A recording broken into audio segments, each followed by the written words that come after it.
ഇപ്പൊ എങ്ങനെയുണ്ടടി? ദൈവം ഉണ്ടെന്ന് ഇപ്പൊ മനസ്സിലായോ? എന്റെ ഫ്രണ്ട് വിഷ്ണു കിടക്കുന്ന അതേ ജയിലിലേക്ക് സിദ്ധുവേട്ടനും പോകുന്നത്. അധികം വൈകാതെ നിനക്കും പോവാം വനിതാ ജയിലിലേക്ക്. ആഗ്രഹങ്ങളൊക്കെ നല്ലതാ ചന്ദ്രേ, പക്ഷെ അത് നടക്കണമെന്ന് വാശി പിടിക്കരുത്.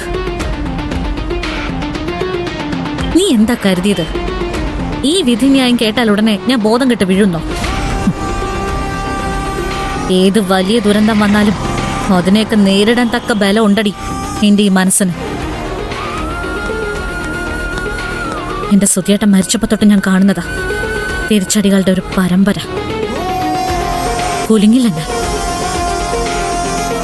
വിഷ്ണു കിടക്കുന്ന അതേ ജയിലിലേക്ക് തന്നെ പറഞ്ഞു വിടുന്ന് നീ അഹങ്കരിച്ചല്ലോ.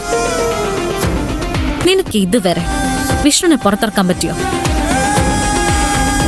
എന്നാൽ ഒട്ടും വൈകാതെ സിദ്ധുവിനെ ഞാൻ പുറത്തിറക്കും.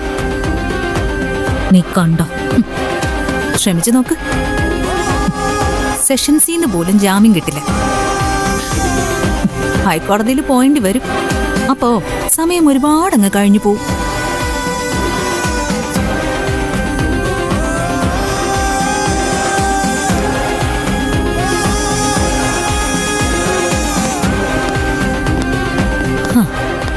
ഇങ്ങനൊരവസ്ഥയിൽ സിദ്ധുവേട്ടനെ കാണേണ്ടി വരുമെന്ന് ഒരിക്കലും ഞാൻ വിചാരിച്ചിരുന്നില്ല. ഞാൻ എപ്പോ ഡിവോഴ്സ് പേപ്പറിൽ ഒപ്പിട്ടോ അപ്പൊ സിദ്ധുവേട്ടന്റെ ഐശ്വര്യം അങ്ങ് പോയി. വക്കീലായിട്ട് മാത്രം കോടതിയിൽ വരാറുണ്ടായിരുന്ന സിദ്ധുവേട്ടൻ ഇപ്പൊ പ്രതിയുമായി. പേടിക്കണ്ട, വിഷ്ണു ഉണ്ടല്ലോ ജയിലില്. കമ്പനി തരാൻ വിഷ്ണു വിചാരിച്ച സാധിക്കും. നീ കളിയാക്കണ്ട. ജയിൽ എനിക്ക് പുല്ല. എല്ലാ കാലമൊന്നും ഞാൻ അകത്തു തന്നെ കിടക്കുന്നു നീ കരുതണ്ട.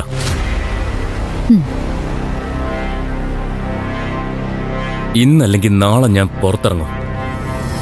യഥാർത്ഥ കുറ്റവാളിയെ ഞാൻ പിടിക്കുകയും ചെയ്യും. ഈ സമയത്ത് ഇങ്ങനെയുള്ളവരുടെ വീരവാദം കേൾക്കാൻ നല്ല രസം. 2 ദിവസം ഒന്ന് കഴിഞ്ഞോട്ടെ, ജയിലിൽ കിടന്ന് കരയുന്നത് കാണാം. അപ്പോ ഓൾ ദി ബെസ്റ്റ്. ഒരു നല്ല ജയിൽ കാലം ആശംസിക്കുന്നു. ധൈര്യമായിട്ടിരിക്കുക. ഞാൻ പുറത്തു വരും.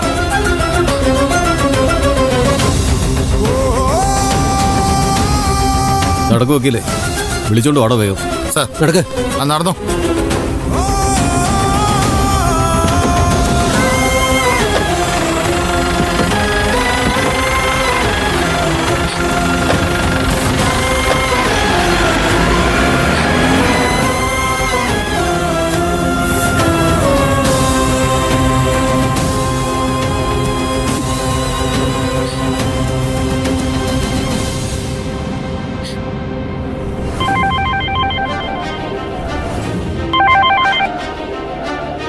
എന്തായി? എന്താവാ, കോടതി സിദ്ധുവിനെ റിമാൻഡ് ചെയ്തു. അത് നന്നായി. ആ ശല്യം കുറെ നാളത്തേക്ക് ഇനി ഉണ്ടാവില്ലല്ലോ. എന്നുവെച്ച് ഭീഷണിയൊന്നും അവസാനിപ്പിച്ചിട്ടില്ല. ആ ദേവികയില്ലേ, അവള് പോലീസ് സ്റ്റേഷനിലേക്ക് പോയിട്ടുണ്ട്. എന്തിന്? അവൾക്കെന്തോ പറയാനുണ്ട് പോലും. ഇനി അവൾ എന്ത് പറഞ്ഞിട്ട് എന്താ കാര്യം?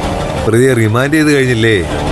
അതല്ല ശരത്തെ, ഇപ്പോഴും സിദ്ധു കുറ്റം സമ്മതിച്ചിട്ടില്ലെന്ന് ഓർക്കണം. ആ സാഹചര്യത്തില് പുതിയ വെളിപ്പെടുത്തലുകൾക്ക് നല്ല പ്രസക്തിയുണ്ട്. പോലീസ് വിചാരിച്ച കേസ് എങ്ങനെ വേണമെങ്കിലും തിരിക്കാന്നറിയാലോ. അതുകൊണ്ട് സിദ്ധു അകത്തായതോടെ എല്ലാം തീർന്നു എന്ന് വിചാരിക്കണ്ട. സൂക്ഷിക്കാനുള്ളത് നമ്മൾ സൂക്ഷിക്കണം. പിന്നെ ആ നിരഞ്ജന ദേവികയെ പറഞ്ഞ് ഇളക്കിയത്.